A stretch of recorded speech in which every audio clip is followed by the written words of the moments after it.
ఒక ప్రకాష్ రాజ్, ఒక అనుష్క, ఒక రాణా, ప్రతి ఒక్కరు, ఒక సీతారామ శాస్త్రి గారు, పరుచుని బ్రదర్స్, ఇళయరాజా, అందరూ ఒక ఎత్తు.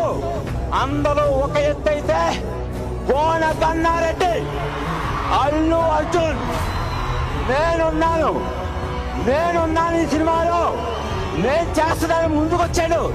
తనంతటా తానుగా ముందుకొచ్చాడు. అలాంటి అల్లు అర్జున్కి హ్యాట్స్ ఆఫ్.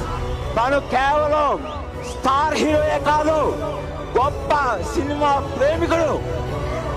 ఇందులో రుద్రమదేవి పాత్ర అనుష్క పోషిస్తుందా, ఇంకోటి పోషిస్తున్నారా అని కాదు, నేను చేస్తాను, కోన గన్నారెడ్డి పాత్ర నేను చేస్తానని చెప్పి తను ముందుకొచ్చాడు. అందుకని మనందరం రుద్రమదేవితో సహా అల్లు అర్జున్కి రుణపడి ఉండాలి.